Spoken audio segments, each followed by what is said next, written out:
Welcome everyone to one of the Global Harmonization Initiative webinar series. My name is Diana Bogieva and I'm the GHI Working Group Director and will be hosting this webinar for you. As you found out, today's webinar is organized by the GHI Food Microbiology Working Group, and the mission of this group is to strive for evidence-based and rational harmonization of criteria, regulations, and legislation relevant to the microbiology of food. Today's webinar will focus on a very fascinating and important topic, microbiome in health and disease. The role of microbiome in health and disease is being highlighted by numerous studies since its discovery. Until recently, our views of human microbiology was largely shaped by culture-based studies on single microbes, bacteria, microorganisms, fungi, and viruses, frequently isolated from a patient who had acute infection or chronic diseases. However, several decades ago, environmental microbial ecologists recognized that the diversity of microbes observed by microscopy far exceeded that of organisms recovered with the use of traditional culture-based approaches. We are surrounded by vast numbers of microbes and microorganisms, including bacteria, yeast, and viruses that coexist in various sites in our human bodies: gut, skin, lungs, oral cavity, intestine. Microbiome encompasses a broader spectrum and refers to the collection of genomes from all the microorganisms in the environment, which includes not only the community of the microorganisms, but also the microbial structural elements, metabolites, and the environmental conditions. All of this, the current webinar will focus and will review us the specific challenges in microbial food safety and quality that can be affected by microbiomes. Let me welcome and present our special speakers today. Dr. Stanley Brew, who is a professor of molecular biology and microbial food safety in Swammerdam Institute of Life Sciences at University of Amsterdam in the Netherlands, and co-chair of the GHI Food Microbiology Working Group, who will be talking about microbes, microbiota, and microbiomes, their role in humans, animals, plants, and the environment. And Dr. Rosita Spiros-Kavaskowska, senior scientist at the Australian National Science Institute, CSIRO, and co-chair of the GHI Food Microbiology Working Groups, who will immerse us into the microbiome from a food safety point of view. Together with our speakers and you, the audience, will explore the secret world of our microbiome and its tremendous role in influencing many areas of human health. Thank you for joining us today. We will be happy if you, our audience, challenge us and ask as many as possible questions that are provoked by our speakers' talks today. Please place all your questions at the questions or chat function. We endeavor to answer as many of those questions as possible in the time available. Also, as usual, we'll have our interactive polls ready for you to take part and answer. You will receive the link on the poll for the poll on your screens, and this will be usually after the Q&A sessions. Before we start, I would like to offer my big thanks to ICC for providing this platform to enable this most important conversation with Professor Brew and Dr. Vaskowska. Thanks goes also to Dr. Gerhard Schleining for his invaluable technical assistance, and Dr. Nicola Stanley, our GHI Communication Director, for her priceless work to put all the webinar pieces together. Thank you all, and let's go to our first speaker today, Dr. Professor Stanley Brew. He's a professor in molecular biology and microbial food safety in Swammerdam Institute for Life Science, University of Amsterdam in the Netherlands. Professor Stanley Brew is He's the director of the College of Life Sciences at the University of Amsterdam and also a co-chair of the GHI Food Microbiology Working Group. Welcome, Professor Brew, and over to you. Thank you very much indeed for the very nice introduction. We will speak about the microbiome, microbiota, the organisms, and their role in humans and animals and plants and the environment. And we're very happy to be able to do that this afternoon in this webinar.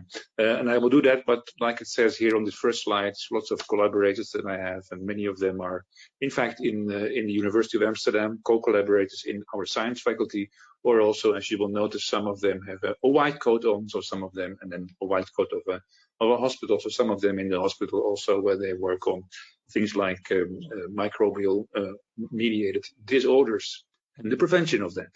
And indeed, food safety is an important part, of course, and that will be covered primarily in the second part of the webinar today. Let's start with the fact that human hosts and bacterial cells are always in symbiosis. And in fact, there are many of these cells. So if you would calculate how many human cells we have in our body, that number, as you can see here, is 10 to the 13th, or in other words, 10,000 billion cells. And in fact, there's about 10 times more bacterial, or I should say microbial cells, most of them being bacterial, but not all, present in and on our bodies. So sometimes I say we're never alone, and we're always surrounded by lots of others, lots of other cell types, and most of them are friends, fortunately, and only a few of them are enemies. Now, collectively, these bacteria have about 100 times more genes than all the genes in the human genome. So in that sense, even more, it's a matter of interactions and networks between many genes of us and many genes of the microbes. And the question is, how does that work? So there are a number of open questions in microbiology, and that is indeed, where are these microbes and what do they do? Are there common elements in these microbes and their behavior between humans and our surrounding, that's to say animals, plants, and environmental consortia? And how could we analyze these complex interactions of microbial consortia to the benefit of human behavior and of mankind in general sense? So where are they and what do they do? That's the first thing to answer. Now, first of all, if you look at where they are on our body, they are actually throughout the body, but primarily in the nasal cavity, in the oral cavity, on the skin, in the gastrointestinal tract, and in the urogenital tract. And most of these are natively present there from birth, brought in, and only some of them are introduced suddenly later on, let's say during an infection, for instance. And the important point being that all of these microbes interact with our immune system, and they do so very early on in life. So very early on in life, you find that your immune system has to learn which of these microbes belongs to you and which of them, in fact, are guests later on being introduced. And if that learning goes well, then the health status of everybody is promoted in a proper fashion. Now, if you think about it, the reasoning behind this, where they came from, actually comes from already a long time ago, and the term microbiome was already coined about now, let's say 20 years ago, by Joshua Lederberg, who was a Nobel Prize winner from medicine from the 1950s. And in fact, like I said, this collection of genomes of microbiota living in a specific niche. And you could say that in that sense, if you look at the amount of microbes that we have, it's really up to 2 kilograms in total. So we have lots of microbes there. And like I said, for an 80-kilogram person, for instance, this would amount to about 2.5% of the body weight. So really a lot of these microbes present there. And you could say, like it says at the bottom of the slide here, it says based on the DNA content, you could gather we are actually as much, or maybe even more, microbial as we are humans. So there's a lot of, indeed, a lot of interaction going on there. And some of the names belong to the microbes are indicated here. So you have Streptococci, Lactobacillus species, very often used also in fermentations, of course, as well as Enterobacteriaceae, if you look in the intestinal tract, Bacteroides, and some of the organisms which we don't know that much in detail yet, like Ruminococcus species, are also present there and are actually quite important anaerobes. So the gut microbiota, collectively you could say, are crucial symbionts that we have, and they actually constitute an endocrine organ. They actually also secrete important compounds that allow us to increase our energy harvest from diet. And so they secrete carbohydrate degrading enzymes. The microbiota also produce certain metabolites with specific effects, host effects, like short-chain fatty acids that regulate gut hormones. They also produce sometimes compounds you don't like that much, like trimethylamine, which has some pro-atherosclerotic effects. And of course, importantly, some of the microbes produce important vitamins, like biotin, vitamin B12, vitamin K, for instance. And they metabolize bile acids, which help us to degrade fats and take up also specific compounds, specific vitamins. And they do metabolize also some of the drugs that we have to take in order to become, in order to cure, such as, for instance, metformin, which is an anti-diabetic drug. And like I mentioned, they have to get trained also. The immune system has to get trained. So it's an interaction, a continuous interaction between these microbes and our immune system. And that means that, the microbes are there. We need always microbes. No bacteria present or not the right consortium of microbes may actually cause disease. And yeah, of course, if you can analyze this, then you also now have a potential for diagnosis and therapy of certain disorders. So the gut microbiota and human health and disease, clearly, in some cases we speak about infections, that's a given. But in many cases, if you go on the web, on the internet, you can find lots of books nowadays, lots of publications on the microbiota, and you can find their links with cardiovascular disease, like I already mentioned, metformin, for instance, the compounds involved in atherosclerosis, for instance, liver disorders, appetite disorders, but also neurological disorders like Parkinson's disease, Alzheimer's disease, and other neurodegenerative disorders. Actually, our own lab at the moment is studying the link between depression, as is mentioned also in the top part of the left-hand part of the slide. So also there, the gut-brain axis being very, very much important in that sense. And you could say that the research on microbiota is nowadays moving from an associative study, where ecologists indeed have seen different names to different places, to a more causative discipline, or to a more translational studies, where still presence of Clostridium difficile in the case of antibiotic overuse is one of the best examples of cause consequences. And very much so, it's a multidisciplinary effort. So we need many people from different parts, like we shown in the first slide, clinicians, bioinformaticians, biochemists, and microbiologists. And in fact, this question of association or causality is really a key one, where we are currently looking and trying to figure out what is different in terms of association or causality.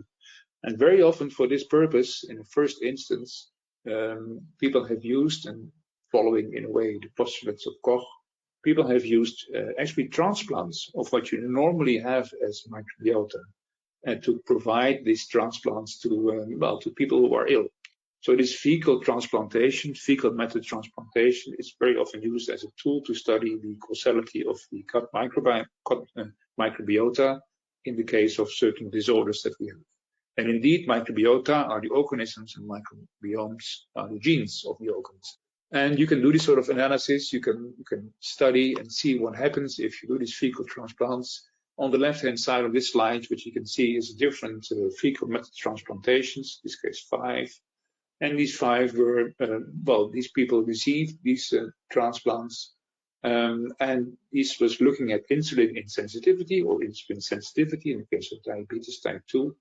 And you can see that there's quite some variation actually in the number of microbes and type of microbes indicated by the bars that are present after these fecal method transplants after a certain number of days. So that means that already what is normally a healthy status can be, at the level of names, can be a little bit fluctuating, can be different, can be heterogeneous.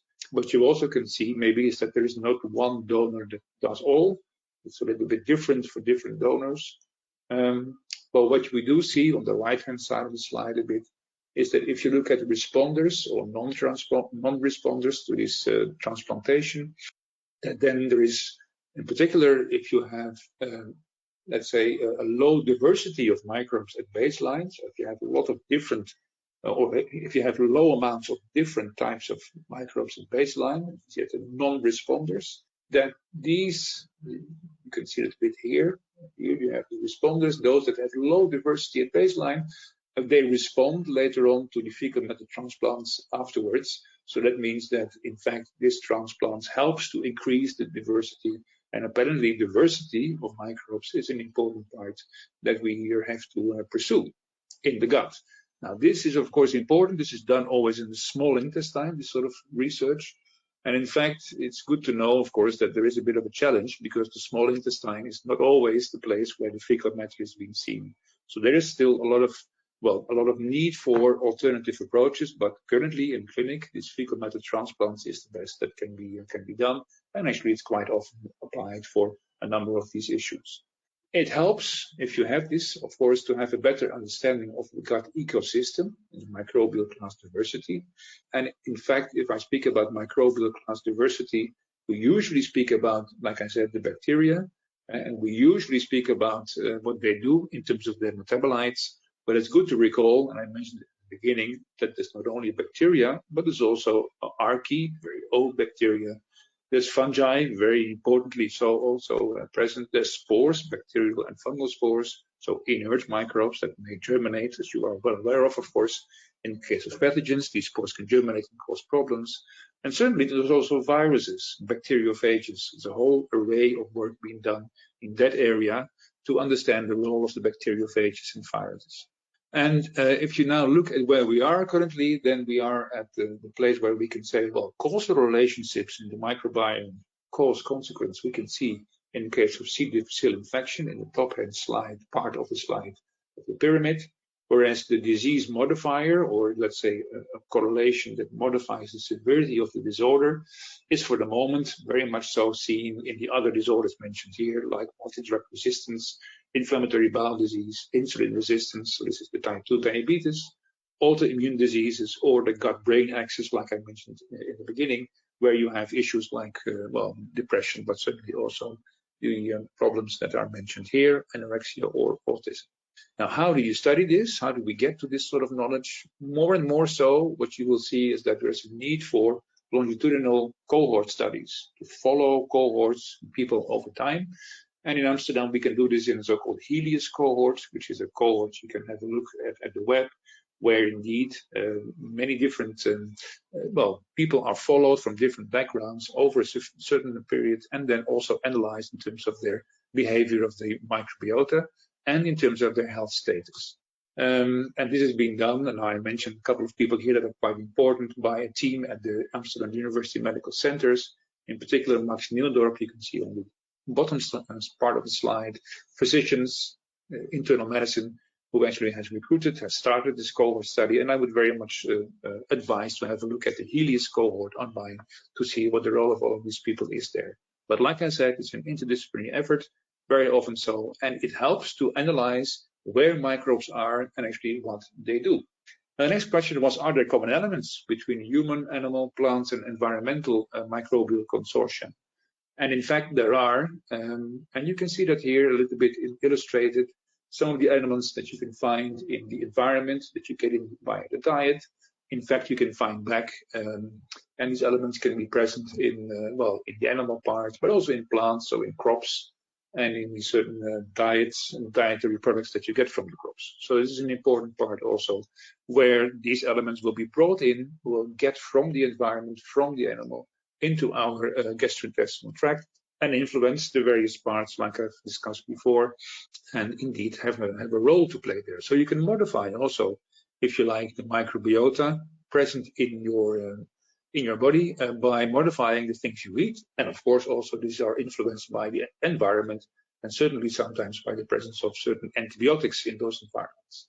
Now, common elements and how you analyze these, you could say this is a One Health issue or One Health question.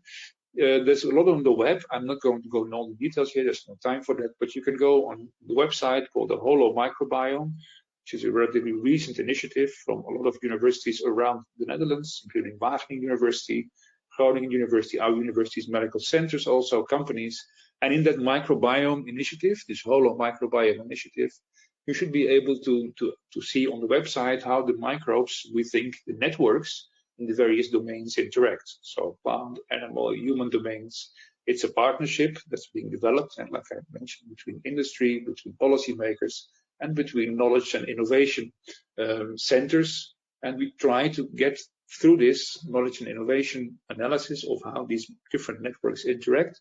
And we try to get to a system. And if I say again, we, it's really a lot of people together analyzing this from a modeling perspective, also how the separate microbiomes interact in this complete whole microbiome, if you like, where the various parts are joined.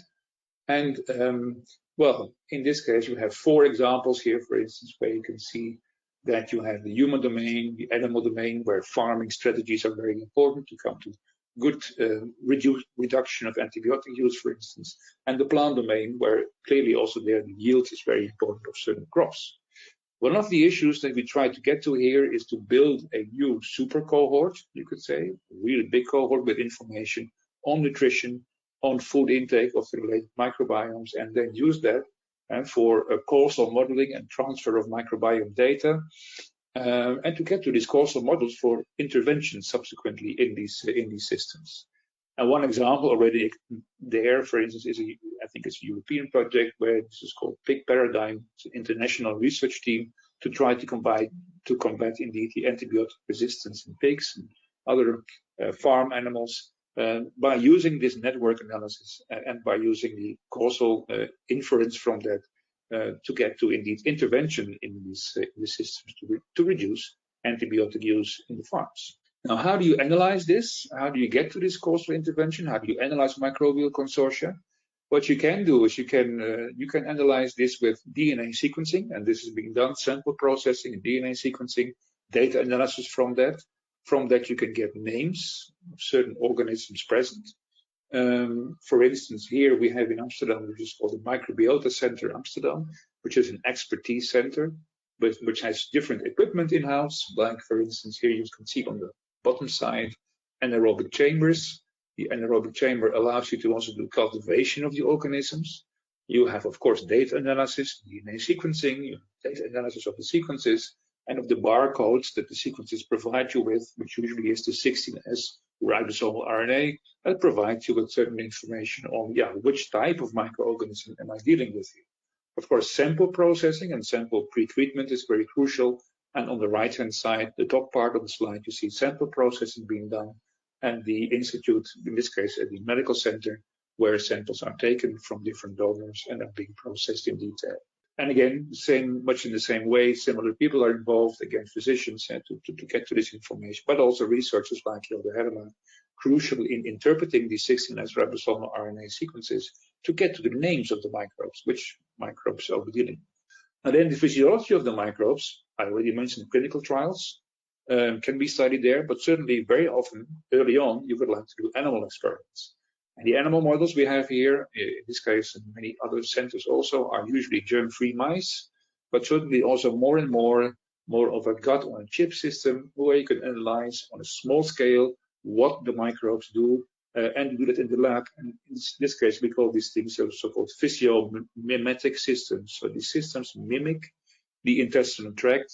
And this is being done by Jan Bossang, this new assistant professor that is present in the lab in Amsterdam, who originally came from MIT in the States, and before that from ETH in Zurich.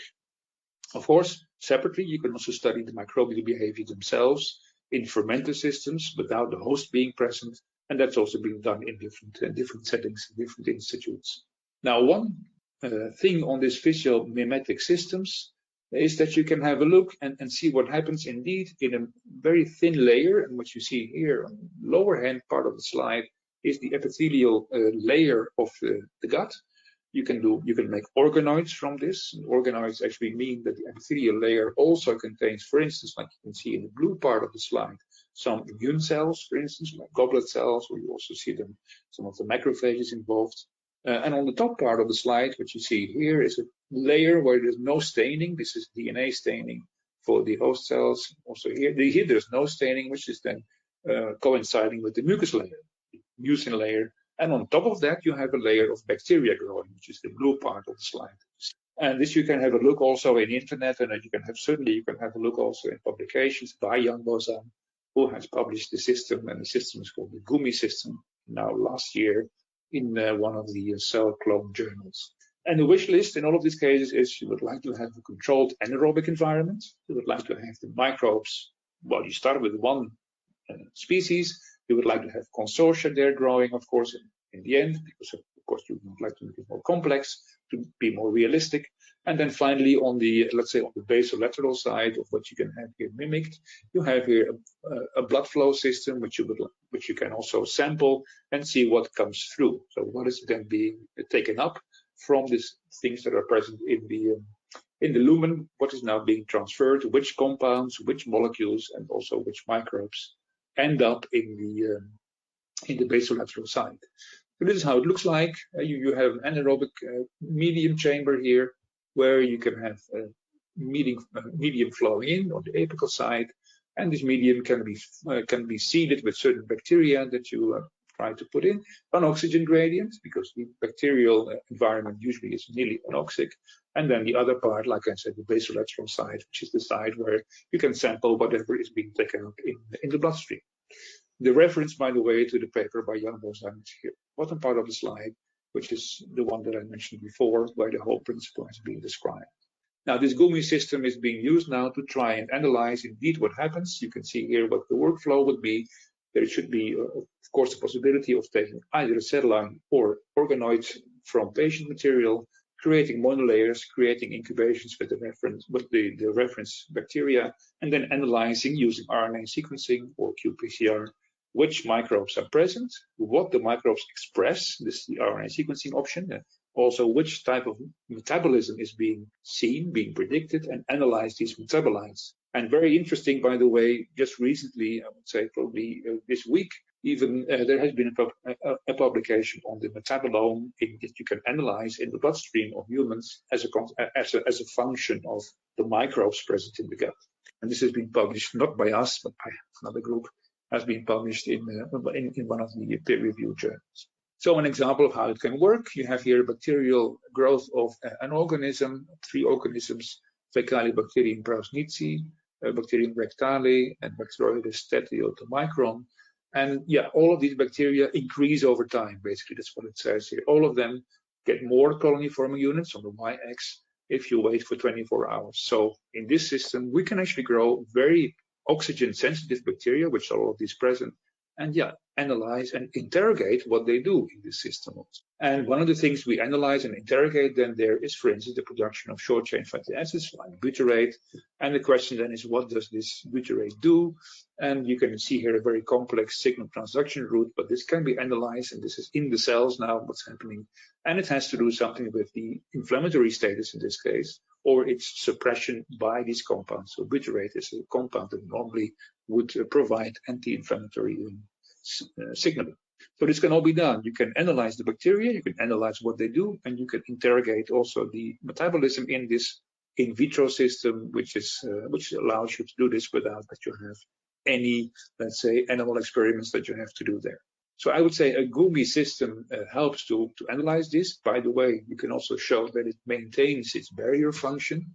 So you can also check and see that even after 96 hours, the integrity, 2 or 3 days, the integrity of the system is still intact. So you can still measure resistance. This TER is a transepithelial resistance, can still be seen. So the whole system can be run for a couple of days, which is good, because of course, yeah, sometimes you would like to mimic the situation that you have in the normal intestinal tract, where also over a couple of days things change. Now we are now here. We are now trying to analyze all of these metabolites. You can see here there's a progress in understanding of the molecular basis of host-microbe interaction. Some of the short-chain fatty acids, this is from a review a couple of years ago by now already, that shows, for instance, how these compounds are there. Dietary fiber derived usually, so these are compounds that are present, and you can see, for instance, like butyrate, how the metabolism in the host works and how in the end also leads to a reaction in the host. Can also be amino acids, not only short-chain fatty acids, but also amino acids are quite important here. Amino acids like tryptophan that play a role, for instance, in the production of things like serotonin, which you also see here in the slide in the center part.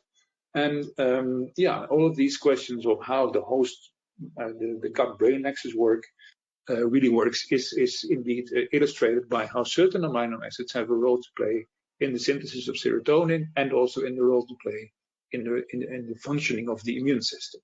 So again, a reference to a paper, now in this case from Nature, shows that all of these interactions and all of these relatively complex pathways can now be interrogated because we know which microbes we have, we know their metabolism, and we can analyze both microbes and hosts in vitro, and then see, for instance, what it means if you are trying to analyze and trying to understand host microbe interactions, like here, for instance, that play a role in the development of depression. And yeah, here what you see is an extract from a paper in Cell Metabolism, where the authors have analyzed both in a model system, in flies, Drosophila here, they've analyzed mice, and they've analyzed human consortia, human part, which sort of metabolism is key here for the development of depression. And what you see is that you can trace all of this back, in this case, to protein metabolism and glutamate metabolism, which is one of the neurotransmitters. So, you know, this is where we are. I would say the challenge now is to go for lots of analysis of how this metabolism goes back to which microbes we have. And one of the microbes, certainly I mentioned at the beginning, is that some of the microbes we know are spore formers. So we would like to analyze also how these spore formers, when they are being triggered to germinate, and if they are germinated, what it means in the end for the normal behavior, of course, of these microbiota, some we don't know yet, and what it also may mean for infectious microbiota, like, for instance, Bacillus cereus, which is one of the organisms that we do not want to have. So that sort of interaction, also how the positive things that I've described come together, and also how they influence the maybe negative microbiota that you would like to prevent, that's another open question that currently is still being analyzed. And we hope to get to the analysis of this and try to understand also this sporulation cycle that we know of. And so, like you see here, the sporulation of Bacillus cereus, for instance, and its germination. And this is the sporulation cycle. And then the germination that you have here. We would like to be able to understand that. So I think I've used up sufficient amount of time. And I would like to give you the opportunity to ask questions and see where everybody is. Thank you very much. Thank you very much, Professor Bro. It was fascinating, absolutely. I love also the colorful figures and the pictures that you use in your graphics. Very nice. So there are some questions from the audience. Let's start with what are some of the problems associated with an unhealthy microbiome? Right. Well, some of the problems associated with an unhealthy microbiome, first of all, the question is, what is unhealthy? I would say the microbiome that is not being seen by the immune system early on in development can lead to autoimmune diseases, autoimmune disorders, like inflammatory bowel disease, or also some other irritable bowel syndrome, so where your immune system overreacts basically when you are at an older age. The other thing, if you think about an unhealthy microbiome, the extreme case is where you have an overuse, for instance, of antibiotics. And in that case, you can get this Clostridium difficile infection, and that's really something you would like to prevent, because it creates really issues in terms of gut health. So those are the most prominent problems. But of course, like I mentioned, there's sometimes also disease modifiers where we know they are certainly a modifier. And then you get into all the other disorders, even also like diabetes type 2, certainly diabetes type 2, as well as also some of the brain disorders. Yeah, there's a question about the brain as well, how the microbiome affects brain and behavior. Yeah, that is one that currently we are studying. I would say there are two options, and in fact, maybe if I go back to slides here, this work, not by us, but by another group that studied the role of the brain, in particular here, the development of depression as a function of the diet, as you can see here indicated. And in a number of ways, diet, like for instance here is indicated, that is rich in certain amino acids. Now here you speak about proline, can give rise to transformations by the microbiota that provide here the synthesis of glutamates. Glutamates could be one of the neurotransmitters. So this is one example. The other example I gave, I think, before, is that you can also have, you would see that here, You can also have this synthesis of short-chain fatty acids. It's a very complex slide, but on the bottom side of the slide, you see butyrate mentioned. And butyrate is one of those short-chain fatty acids that we think has a direct influence through the immune system, maybe also on indeed the gut-brain axis and on let's say the inflammatory status, if you like, on the one hand, and on the other hand, directly on the functioning of the neurons. We test it at the moment. We're going to do a clinical trial whereby we provide butyrate to patients who are depressed, and then see what that has of an effect on their depression status. So you don't have yet the results? No, we have not the results yet, but what I can say is that it is going to be multifactorial. It's not one magic pill that you provide or one magic microbe that you provide, but it does play certainly a role. Well, in this case, for instance, I would say it's a very nice paper to read, this one that you can see now, Cell Metabolism. This is where we can actually look also at model systems. And we have, for instance, a mouse model that looks at early life stress. So a mouse model where you can mimic some of the aspects of depression by looking at early life stress of these mice. And then there try to see the results. Thank you. How much does microbiome change through life? Is newborn microbiome a predictor of gut microbiome in later life, and how important it is for health? Yes, it's a very good question. Now, indeed, it changes. So there are certain microbes that are specific for, let's say, the digestion of complex fibers. Now, when you're early on in life, you don't eat that many complex fibers, so those microbiota come in later. And what I can also say is that if you look at, for instance, let's say vaginally born, so normal through the natural way born children, that there is usually less of an issue in terms of their development, also their neurological development, cognitive development, than that you do sometimes see in larger cohorts of cesarean-born children. It's not extreme, but it is certainly measurable. So in that sense, very often what is being tried now is to provide cesarean-born children with also the microbiota of the mother afterwards, then after the birth, of course, to try and see whether you can mitigate this developmental issue. Very so good. it's a predictor. It certainly is a predictor, but we don't know yet completely. I mean, maybe I should add that we don't know yet completely what is a healthy microbiome in terms of names for organisms. So the name of the organism may change. You may have a Bacteroides, or you may have a Bifidobacterium, but the function of the organisms, like the synthesis of short-chain fatty acids or the synthesis of certain amino acids, the function is much more conserved. Yep. How the overuse of antibiotics affects the gut biome? Yeah, that is a given. I mean, that's a very important point. To be honest, we also have a study where we look at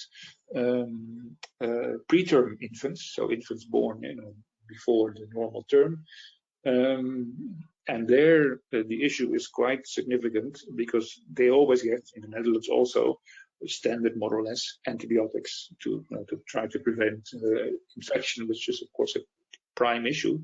But we now know, we are just studying this also with a number of other centers, medical centers, what the effect is, in fact, of giving more or less default antibiotics. And there is, so it's not good. And indeed, later on in life, if you have to take long-term antibiotics, then this issue like Clostridium difficile infection is quite common, to be honest, because there's no competition anymore. This difficile spores can germinate; they have no competitors or hardly any. And then this goes all out of balance, and it has to do with the bile acids that they can then cannot anymore, let's say, prevent their growth. And maybe there are more questions, but I can give you one last for now. So, what factors can disturb the microbiome? Because, as you said, there's no a magic pill for everyone. We all are born with different microbiome. Well, maybe just very, very briefly going back, I would say if you look at foods, here we are. If you look at the type of food intake, so the dietary fibers that you have there, these usually are very healthy, given the fact that these dietary fibers are very good substrates for many of the bacterial consortia that you have. Currently in the lab, we are studying a consortium of 10 or 11 bacteria together that are able to break down certain dietary fibers, like the beta-glucans, for instance, and turn them over and transform in the end as a consortium, transform them into short-chain fatty acids. And these are really the ones that you need to provide gut health. So the nutritional part has a prime role to play. Prebiotics, you may also say, it has a prime role to play in a way, rather than giving them, for instance, just fast sugars, because the fast sugars really are just taken up usually, not very good, and they also don't promote the right consortium of organisms. So I would say that is really a key thing where your diet, in particular dietary fibers, in particular plant type fibers, as a rich source of nutrients is very important to have.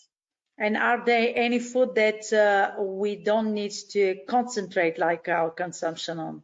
Well, like I mentioned briefly, I would say fast sugars, so foods rich in sugar, with our sugar cane, so the sucrose.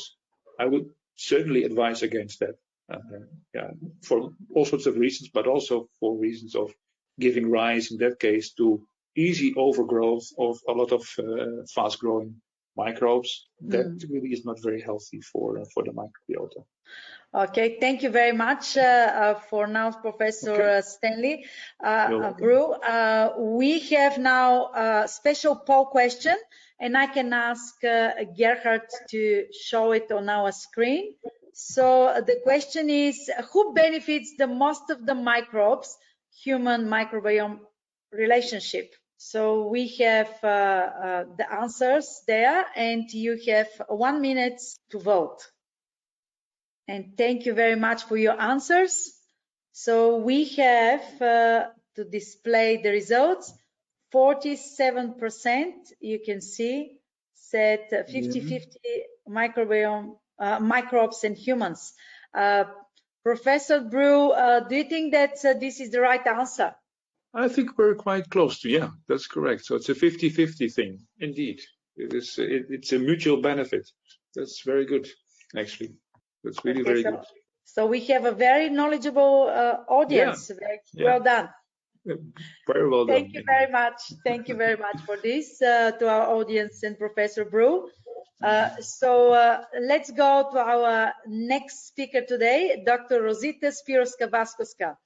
Rosita is a senior scientist at the Australian National Science Institute, CSIRO.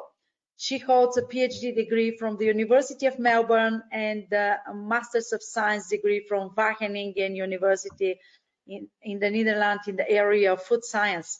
Rosita is a co-chair of GHI Food Microbiology Working Group. Welcome, Dr. Vaskoska, and over to you. Thank you for taking the time to attend this webinar. First of all, thank you to Diana for staying late as well to moderate this webinar today, and thanks to Stanley for the very interesting presentation. I guess my presentation I'm going to give now, it's probably not going to go that much in sort of depth on the science side, but more on the management, sort of food safety management side. I'm going to talk about how we can use microbiome research for improving food safety and quality, and I'm going to give some examples that I thought are relevant for the purpose of this webinar. Just to say a few things about myself, I'm a co-chair, as Diana said, of the Food Microbiology Group at the GHI Working Group, and I'm a senior scientist at the Australian National Scientific Organization, CSIRO. My background is in food science, and I've done my bachelor's in food technology, my master's in food safety at Wageningen University in the Netherlands. And that's a common denominator. Netherlands as a country with Stanley here, and that's where I pretty much fell in love with food safety, and still nowadays it's one of my biggest passions. And I've done my PhD here at Australia, at the University of Melbourne, and I'm involved in research, and I have worked for industry in the area of food safety, meat science, food microbiology, and food law. So these are kind of the areas that where my interest is. And among the many hats that I wear nowadays, mostly as a mom being on maternity leave, but among the many ones, today I'm going to be under my GHI hat, so not representing my employer, but really doing my GHI role and talking about food microbiology.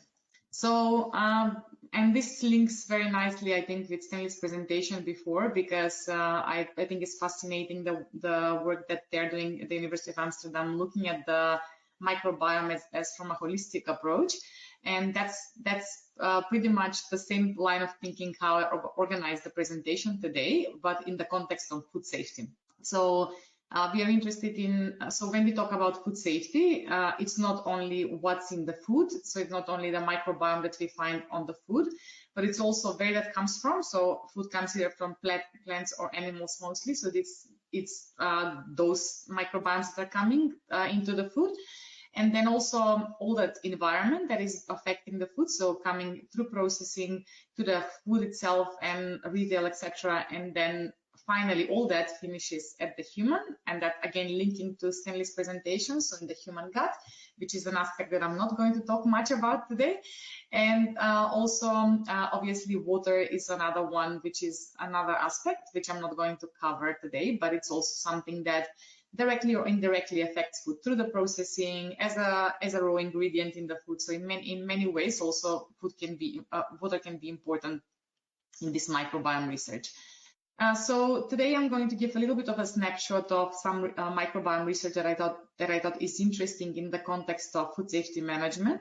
I'm going to start first with the food safety context, so just putting all that big picture, and then narrowing down into some specific examples for the plant, animal microbiome, environmental microbiome, the resident food microbiome, and the gut microbiome. And I'm going to finalize with a little case study on the use of bacteriophages and the gut microbiome as just a little snapshot of projects we have been working on in the GHI. Just not that it's specifically coming out of that project, but it just took, because it links nicely with the microbiome topic. So why are we concerned with food safety? Obviously, there are a lot of foodborne illnesses in all countries in the world. So there is 1 in 10 people every year that falls ill from a foodborne illness, and globally, according to the World Health Organization. And there is also about 500,000 deaths happening internationally, of which half of them are children. So, quarter of them are children. So those are quite high numbers. And just in Australia, where I'm living, is around the 40,000 notifications and around 188 outbreaks per year. So these are really high numbers, and obviously we want to prevent foodborne illnesses. And that's the reason why we are concerned with food microbiology, which is obviously one of the major risks in food. So again, in the broad concept, when we manage risks in food safety, normally in my head, I have 2 main concepts. One is the kind of the overall level on a, let's say, government level, which is the risk analysis framework, where we have the 3 main elements, such as risk management, risk assessment, and risk communication. And this is how we look at risk, but this is of course not only about food. This is also about environmental risks, etc., etc. But again, mentioning here within the context of food safety. So we need all the science that will feed into that risk assessment part, and we need all the management options to control those risks. And we need, obviously, to link all that through a communication, something that is an area of Diana. So all this links nicely together in that risk analysis framework. And a lot that I'm going to mention today is within that kind of risk management area. But obviously, that science fits into that. So again, traditionally, and Diana mentioned something, I think this came from the abstract that Stanley had for this webinar. Traditionally, we have looked at microorganisms very as a single thing. So we looked at specific pathogens or specific spoilage microorganisms, and traditionally we didn't look at them as a kind of a community. And the microbiome type of research obviously looks at bacterial communities as communities, and nowadays we know also that microorganisms talk to each other by sending signaling compounds, etc. So these new approaches, I think, give a lot of new richness and a kind of a new perspective on understanding the role of the microbiome in health and disease and food safety. And this slide is specifically looking at one of the often it's used by the International Commission of Microbiological Specification on Food and the World Health Organization. And this is something that is proposed by these organizations, and it pretty much looks at how one pathogen, for example, will change in numbers throughout the food chain. And what is interesting, I think, from a microbiome perspective is how do we enrich this to not look at only quantitatively, but also qualitatively. So look at the whole communities, how they change. So imagine if you're looking at one pathogen, but then if you look at multiple microorganisms in the same time, it's fascinating how we can nowadays, with microbiome research, look at how that actually fluctuates across the food chain. And I personally find it amazing. That's, I think, one of the great advantages of new research techniques. And also, traditionally, we have looked at aerobic plate counts, and we looked at numbers, and we would say a food has, for example, 100 CFUs per gram, and that maybe is something that we consider as a hygiene criterion or something. But then, is that a guarantee for food safety? Well, not really, because a pathogen might be within those 100 microorganisms. Is that if one food has 100 and another food has 100, are they equally safe? Not really, because we don't really know what is in there. And also, not everything can be culturable, not everything can be appearing on that plate. So that's, again, another advantage of using microbiome research and getting kind of more like a more in-depth understanding. And obviously, still a lot of government regulations are based on these conventional techniques, and it is still to be seen in the future how this is gonna go in the future. So, what do we ideally want to use from microbiome research? We would like to be able to obviously trace outbreaks and attribute sources to outbreaks. We would like to have a preventative rather than reactive approach. So, for example, if we work in industry and we understand what sort of microbiome we expect in that industry, for example, in the processing environment, we are better prepared rather than reacting later on to something that is completely unknown to us. And this will eventually also allow us to do faster and more extensive testing, because obviously conventional methods take a lot of time, but both of them have different advantages. And then it will also allow us to evaluate certain food safety interventions, so whether they are efficient or they are not efficient.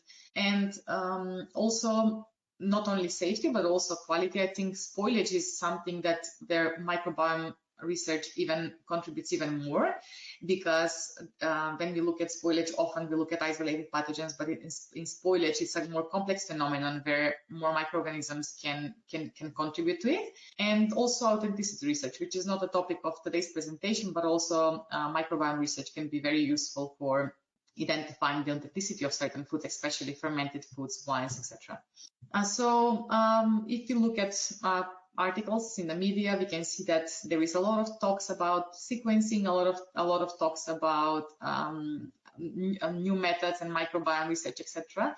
So I think the fuss is there, and it's still yet to be uptaken more in the kind of routine everyday testing and analysis. So as I said, I've chosen certain examples of research done in the area in food safety. So, for example, in the area of the plant microbiome, there is research done on what sort of microbiomes can be found in different types of plants, and I think that's very useful, because then we have a very good understanding. Then we can get a very good understanding of what to expect in that specific plant, because not all of them are the same.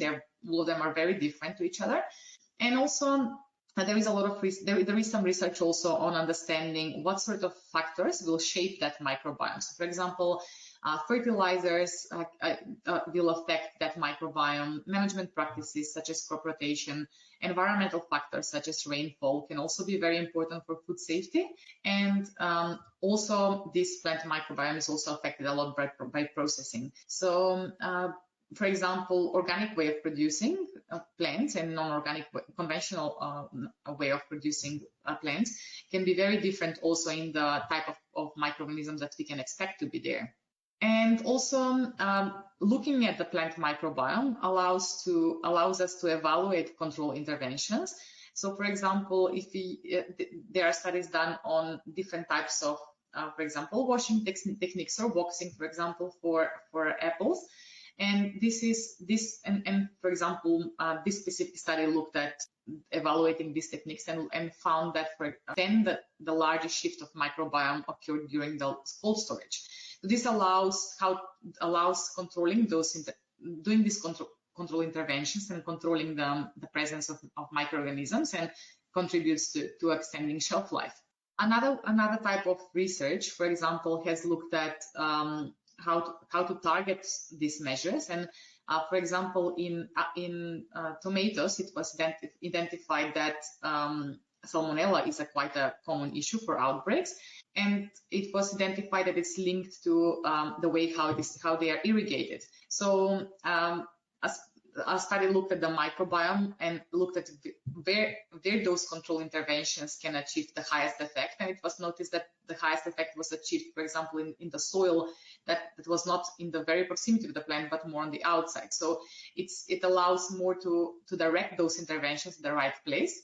Also, something interesting, again, in the same area of Salmonella in tomatoes, was that it was identified that another study has looked at the relationship between plant pathogens and human pathogens.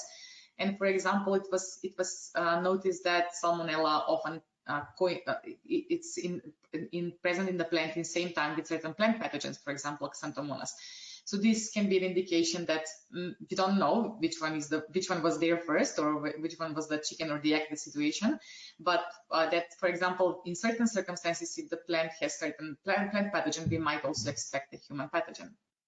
In terms of similarly, when we look at the animal microbiome, it's also good to understand the dynamics in the animals, and for example, starting from their gut, and obviously a lot of diseases come as an enteric disease. A lot of diseases come from the gut of the animals, and understanding also at what stage of life, for example, those microorganisms are most present in those animals will help us to control better these pathogens. For example, research in pigs has found that, for example, they had mostly present E. coli during a lactation period, while another study had looked at cattle, and in cattle there is a phenomenon called supershedding. And for example, when there is a herd of animals, and they can have a quite variable numbers of E. coli, and while some of them can have presence, some of them will not. I'm talking about pathogenic E. coli, obviously in this case, and that in small population of cattle will have a very high numbers, and normally those are the so-called supershedders, and then we are more concerned obviously about them, because they are also able to very easily transmit those pathogens around. And a study has found that microbiome is concentrated in a sort of biofilm around their rectal junction. So there is kind of clear where those hygiene measures should be implemented. The animal microbiome is specifically interesting in the context of foods that are consumed raw. And obviously, when there is a food that is consumed raw, we want to have a trustworthy microbiome. We want to have a microbiome that has no harmful microorganisms present there. And I came across this interesting research that looked at fish, and I think it was in some Asian country where they looked at which harmful and which beneficial microorganisms can be found in this raw fish, and then obviously understanding that will help us to control it better. In chicken, there was a study that I came across that looked at from farm to fork approach, and I think this is something that will come more and more in the future. That fluctuation across the food chain, I think it will become something that is very essential to understand for controlling food safety. And this study has looked at which microorganisms are present there. Obviously, some common pathogens were found there, such as Campylobacter, Clostridium, Shigella. And it was noticed that the richness of the microorganisms was reducing at least 2 to 4 times during the processing. And that's normal because there is a lot of trimming steps, a lot of cooling steps, etc. And also that Campylobacter was reducing, but also that new microorganisms are emerging at the point of retail. And so understanding that fluctuations in the microbiome is very important. And in meat, it's because of the richness of microorganisms that can be present in meat, it's quite well known nowadays what sort of microorganisms do we expect, and often they are controlled by the environment and the packaging. So if there is a vacuum packaging, we expect more lactic acid bacteria. If there is a more aerobic storage, then we expect more the Pseudomonas species or Brochodrix remospacta. So there is or facultatively anaerobic microorganisms. So all this processing environment will affect the presence and the type of microorganisms we expect. In terms of the environmental microbiome, there are a number of factors that will from the environment that from that environmental microbiome can move to the food, and that comes from multiple factors such as the facilities, buildings, raw materials, waste handling, the employees, and cleaning practices, etc. And there are interesting studies done, for example, on cutting boards, in the factory processing, so to see what sort of microorganisms can be present there, and also what are the common denominators between between the environment and between what is actually in the food. So, for example, a study has looked at the environmental microbiome and the effect on the food microbiome in processing, in production of chicken breast, for example.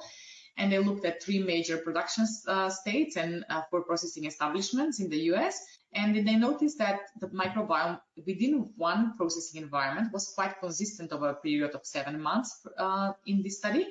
But they found that the packaging is a major factor, and that's something I mentioned before, because obviously the packaging dictates the aerobic or anaerobic environment, and that will affect what sort of microbiome we're expecting there. And but still the processing environment had an effect. So when they compared between one or another processing environment, there was a difference in type of microorganisms that are present there. And as I said, it's when there is an understanding of the environmental microbiome, the fascinating thing is to actually find what are those common denominators, so what's actually ending up in the food, and then not only ending up in the food, but what's actually spoiling that food. So some studies have looked at which are those microorganisms that are present within the environment, the spoiled food and the raw food, to find which microorganisms were in all of them. And in terms of spoilage, the interesting thing is that microbiome research can be combined with metabolomics, and those links can be identified of which microorganisms actually cause the spoilage. So it's because not necessarily that if we see something really in abundance that we will maybe it's something that is less present, but it's actually producing those metabolites that we detect as of flavor or of smell, or something that we identify as spoiled. So, and such examples are done nowadays in food research, and a study, for example, looked at, again, in chicken meat, and looked at identifying what are the key metabolites and what are the spoilage bacteria, and doing correlation between these and finding the common links. And it was investigated over time. Other studies have looked at which factors contributed to that spoilage. For example, whether often it is the manipulation by the employees, or something related to the processing environment, etc. So finding those factors is something where the power of microbiome research can be used for answering food safety questions. And also sometimes there are associations between spoilage microorganisms identified and some pathogens. So, for example, some biofilm producing microorganisms were found to be often in association with Listeria monocytogenes, for example. So, and whether this is just a occurrence in that study or something occurring more frequently, still it's important to understand in this context. So now landing from the plants to the animals to the food. So what's actually the food microbiome? There is also research done in this area to identify what food has what kind of specific microorganisms. And it's found that the microbiome is highly specific to the type of food, and it's influenced by the moisture content, by the packaging methods, again, that we mentioned before, manufacturing stage, and so studies have looked at different types of food matrices and identifying what sort of microorganisms we expect there. And all this needs to be collated, and I came across a database that is called Food Microbiome, and that has all this kind of looking at collecting this information and allowing it through an app to export their data and use it for purposes for research, etc. So all this microbiome research from a perspective of the animal, the plant, and the food and the environment. So what do we do with all that? So what's the final aim of all that? Is that in terms of food safety, as I said, we would like to be able to attribute sources to outbreaks, and I think a lot of countries now, especially developed countries, use sequencing for attributing outbreaks to their sources. And there is also allows us to evaluate the processing environment, so to see what sort of microorganisms we expect in the processing environment, and allows us to observe those changes over the different production steps, and allows us to do comparisons geographically and between systems, and also identifying of non-culturable microorganisms, for example, something that is not captured by traditional methods. For example, in some fermented foods such as cheese, it was identified that pink coloration was caused by a non-culturable microorganism. And this is allowing us to do specialized testing, but also it needs specialized testing, data analysis, interpretation. So obviously there are challenges of this new techniques. This microbiome research it's more expensive, requires complex data analysis and data processing to be used. And as Stanley showed a lot of different faces before in his presentation, so it needs a lot of expertise to work with this kind of data. And also, one of the biggest challenges is that if we identify something as present in the food, does actually that cause, will that actually grow, or will that actually produce toxin? So it's still kind of a more descriptive, more of a qualitative sort of information. So how do we go from there to actually answer some food safety questions? And it's a big data, it's a lot of data to work with. And also regulatory acceptance will depend on resources. For example, some countries might be better equipped and have better resources to use some newer methods, and some countries will not be able to catch up with this. And obviously that's where GHI steps in, and that the need of global harmonization and the need of kind of global acceptance of these methods. And landing in the last part of the presentation is about a little bit about just a little snapshot on bacteriophages, but not bacteriophages that Stanley mentioned as naturally present in the human gut, but the ones used as a food safety control in foods. So do we expect these bacteriophages to actually affect the human gut microbiome, which is one of the questions asked within the safety evaluation of such interventions. And we know that they are viruses that consume bacteria. They are seen as a very targeted and narrow targeted antimicrobials.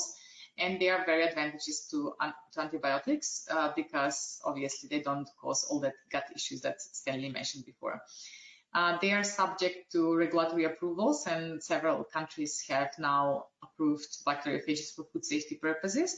But then the question is whether they have a effect that we don't want in the gut microbiome. So most research nowadays shows that it's not likely, because they are very specific, even often to a strain level, that some of them get inactivated on a gastric passage, and they are unlikely to cause major shift in the intestinal microbiota. Obviously, the inactivation can be controlled by some methods such as encapsulation, etc. But overall, one of the factors is that. And there are studies done on this area, both animal and human studies, normally with feeding phages, not necessarily as a food safety intervention, but more of a human context studies. And they haven't found any kind of significant distortion of the gut microbiota, even when they were efficient in reducing pathogens such as E. coli.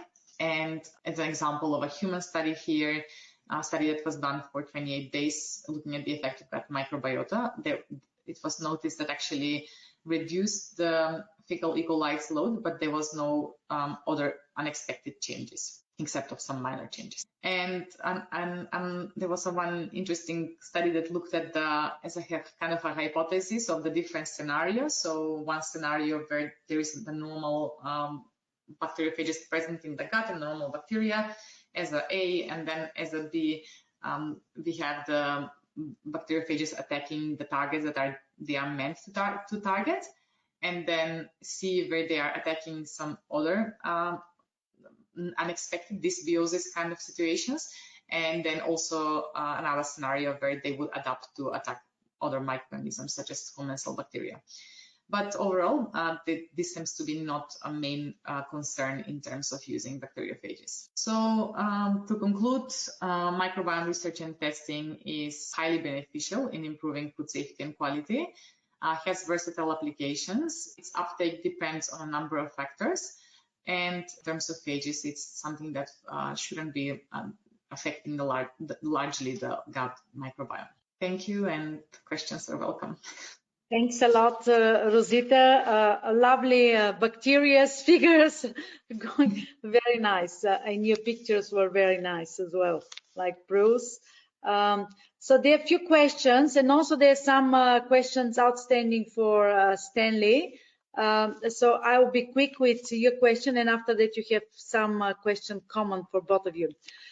Okay, so first one, if we think of food safety point of view related to the huge variety of food we are exposed to, how can we protect our microbiome? Give us simple steps, what you can recommend, what we have to do. So sorry, am I understanding right? Is this about our human gut microbiome? Yeah. Well, simple steps. Depends who asked the question.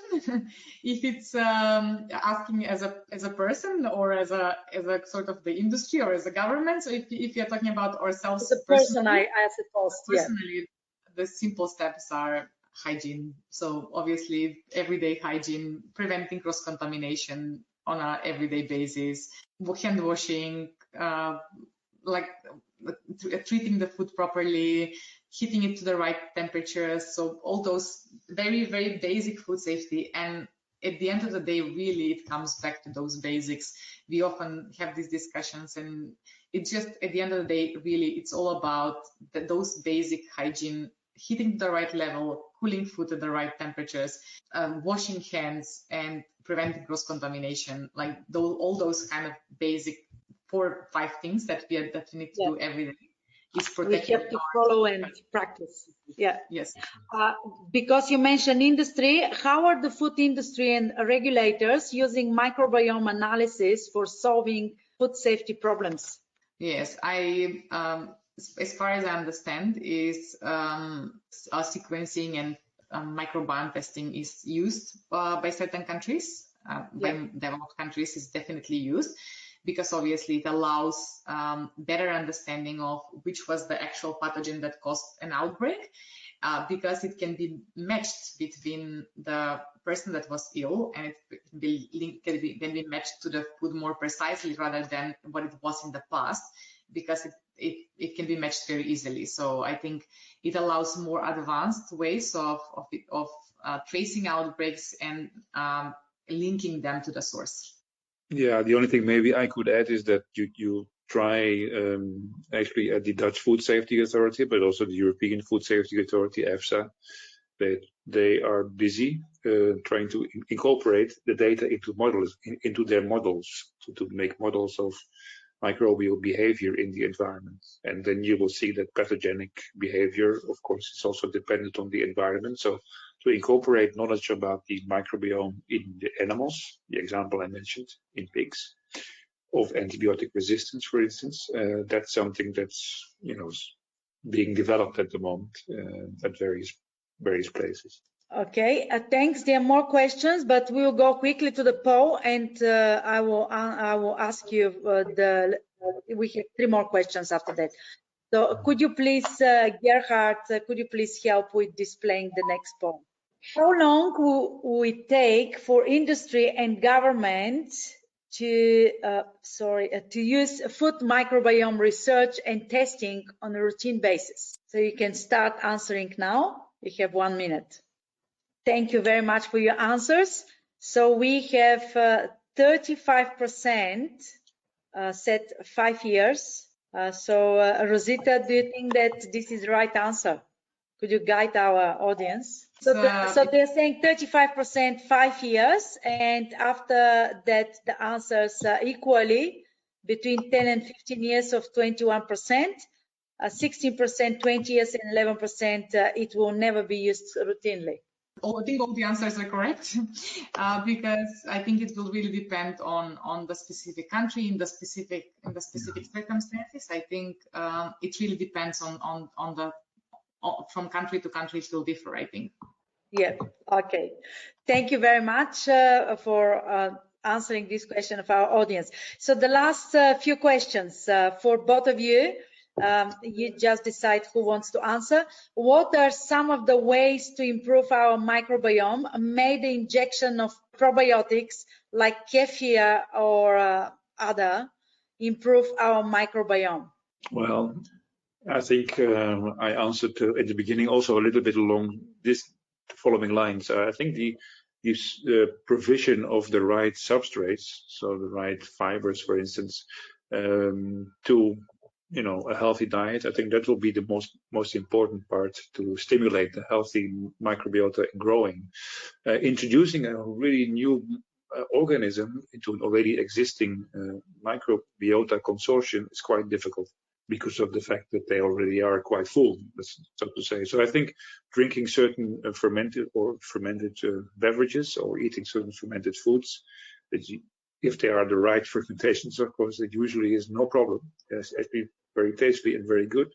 But as a probiotic, I have my doubts. I'm more into the prebiotic area, so to say. But okay, that's my view. Yeah. I think it's an interesting perspective that Stanley mentioned. Yes, I think it's and also it's a quite complex, I think, very complex question. What Stanley mentioned before, what's a healthy microbiome? So what do we want to add? Which microorganisms we want to add? And when they are there, like what will they do in that big community of already existing microorganisms? So I think we are still to learn a lot in this area. Yeah. So another question, what are the key 2-3 messages for consumers who wants to benefit by enhancing microbiomes? And there's an extension of this question, what food or other lifestyle practices are generally recommended to have a balanced diversity and population? Yeah, right. So I think I mentioned it also a little bit, is that if you have, in terms of the diet, if you have lots of plant fibers, fermented foods in terms of the fiber fermentation that has taken place, but certainly lots of fiber material, so meaning relatively complex sugars, substrates for the microbes. I think that's a very important thing, to have a quite balanced microbial diversity. That's what we do know from this consortia analysis, and I'm saying we don't only mean here, but in general, the world of microbiome researchers. So not fast sugars, that's not very healthy. High fat containing, but that's all of course known in a way, but that certainly is also known as something not very healthy for your microbial consortia. And so plant-derived, fiber-rich, that's the best. Yeah. Okay. And how do you know if your gut microbiome is healthy? It's a difficult question, but no, there are two answers. Maybe there are two answers to this. There's lots of companies nowadays offering test systems. You can go to in America, you have companies. In Europe, you have many companies. In the Netherlands, there's a company called MyMicroZoo, which is a company based in Leiden, and they offer tests. In America, you have I think 23andMe, there's also a company offers tests. Now that you can do. You can, of course, also go to your physician and ask and discuss this if you want to do that. So that's one thing that you can use to test and see which type of microbes are there, and then to see whether you have the functions.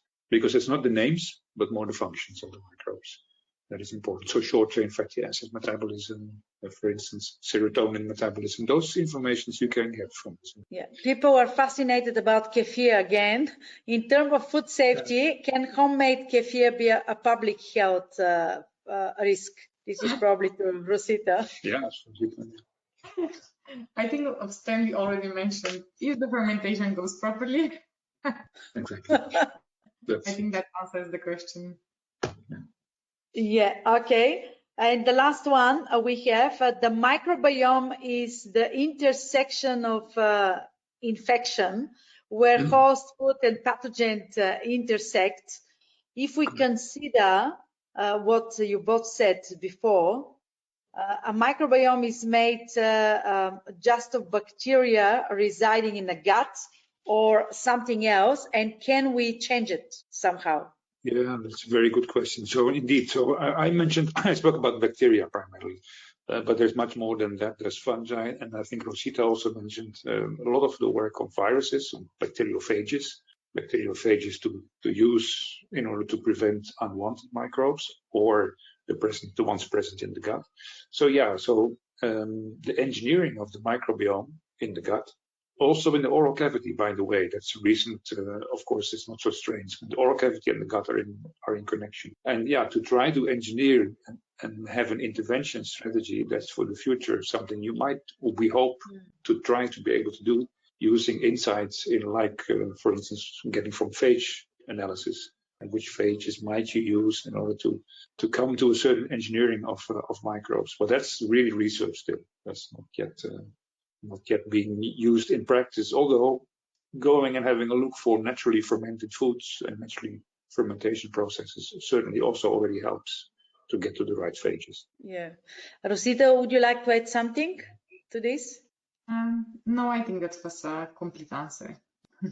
Thank you very much, everyone, for being with us today. Thank you, Professor Dr. Stanley Brew, for guiding us through microbes, microbiota, and microbiomes, their role in humans, animal, plants, and the environment. And thank you, Dr. Vaskoska, for building our knowledge into the microbiome from a food safety point of view. Thank you, Dr. Gerhard Schleining, for the technical assistant, Dr. Nicola Stanley, for your help with making this webinar possible. Thank you also goes to our audience being part of our microbiota's journey. Thank you for being with us today, and see you next time. Stay safe, healthy, and curious again. Thank you very much. Bye-bye, everybody.